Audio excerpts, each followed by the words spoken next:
Okay, so first question, guys. How has your lockdown been? Have you managed to stay sane, stay creative? How's it been going? Well, Jamie and we talked about remaking Tu Wong Fu when we were on set, and I didn't know he was taking it to a whole nother level and showing me up with his costumes. I thought we were going to remake Twins. You said.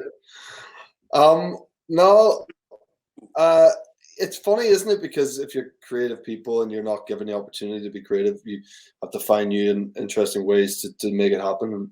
I was lucky. I managed to, like, similarly, like Anthony's working now. I managed to squeeze out a movie.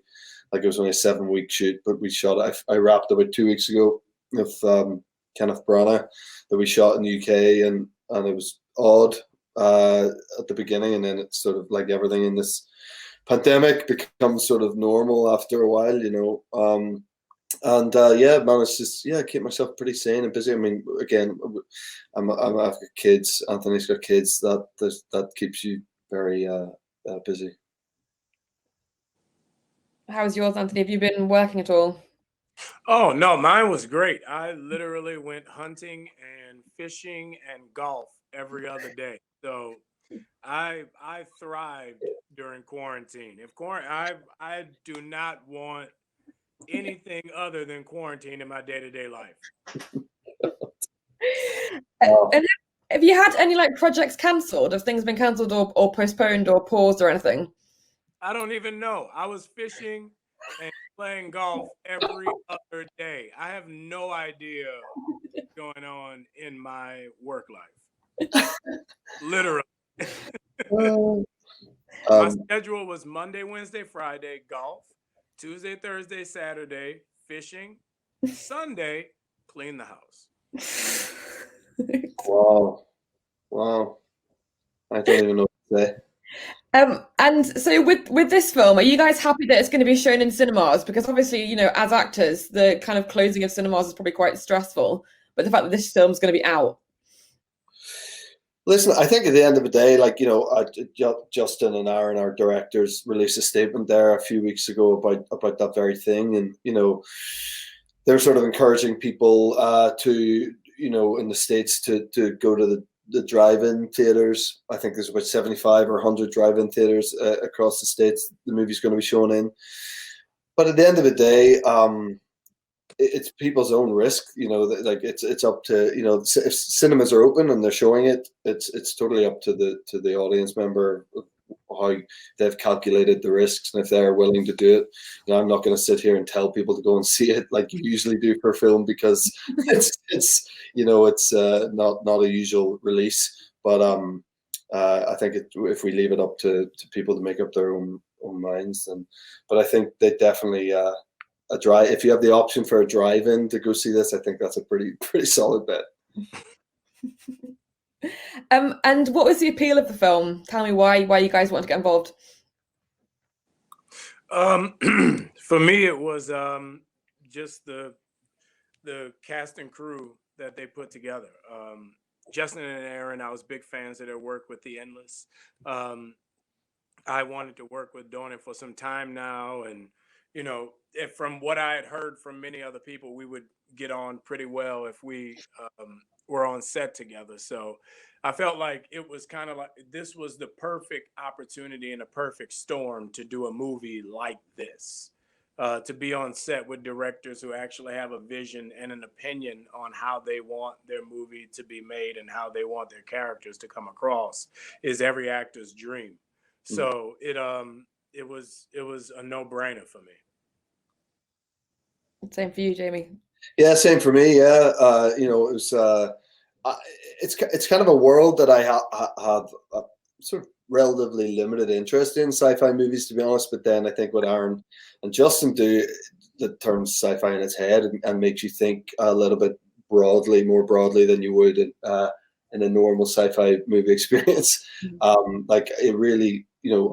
I when I saw The Endless, I thought about it for a long time after, and I often don't feel like that was sort of more mainstream sci-fi, let's say. And it was very rooted in these characters that I found very believable and relatable. So and we're going through these sort of very human experiences, but then being, that married into the sort of more slightly unhinged things that are happening in their lives. So yeah, I mean, similar to Anthony, it was a great package. I want to work with Mackie. I'd nearly worked with him before, and felt like that was a missed opportunity. So there's a lot of things just tied together to make it, as Anthony said, a no-brainer. I love how it's like Mackie and Dornan. I mean, that shows that you are actual pals, and isn't it? no need for first names. I can remember his first name there. Sorry. Did you have any like bonding activities, or was it like straight in there, straight together, straight being paramedics, or was there any like did you have any nights out or anything? Drink. There was a lot of libation. We did shoot in New Orleans. I made Jamie smoke a cigar. My first ever one. Was it? Really became a man. Really. No, I'm addicted. Ruined my life. And was there any kind of scenes for you that were like really gruesome? Because obviously when I was watching it, I was like, oh my God, I can't look at that. It's like quite, there's quite a lot of like gruesome bodies, so to speak. Was it like that as actors or not really? Well, there was one day there was a like 12-foot snake on set. Yeah. And I got to hold the snake, and the snake got a little reckless. So it was crazy. It was crazy, but I got to hold the snake, and then the snake liked me a lot. Too much. That's a great story. Yeah, you don't want a reckless snake, do you? That's like not two things you want together. I have a picture of the snake here, then the snake there, then the snake was here, then the snake was like, we're in a relationship. This is an entanglement. So it got reckless real quick. What about a minute? And like seeing you guys as paramedics, very, very convincing. I mean, what jobs would you do if you weren't actors? Would you be in, medicine maybe, or? My father's a doctor, and my mum was a nurse, and my uncle. I have a lot of my uncle, my auntie, I have a lot of my stepmother, a lot of doctors in my family. But put simply, I wasn't bright enough to become a doctor. Anthony will tell you that he is bright enough, was bright enough, but I mean, God, paramedics particularly. I mean, just seeing all that sort of stuff before anybody else does, and having to act, and the sort of the enormity of those decisions that they make in those pressurized moments. I mean, that would be very far down my list. I think I don't think I have it in me to do that. How about you, Anthony? What other job would you do? I always wanted to be a pilot. That's it. I would want to fly a big commercial plane. Like I would fly for BA, and roll up every day to a different city. Like, where we going today? Boom, let's go. And I would do my bad British accent so people would think I was actually a British pilot, and kill it. Can we hear your bad British accent? I think I've ever heard it before. You know what? I'll do the rest. I can't believe you asked. I'll do the rest of the interview in my bad British accent. Here we go, Jamie. There's no time left. I have one more question. What are you guys working on next? Have you got other things coming out? Are you back in?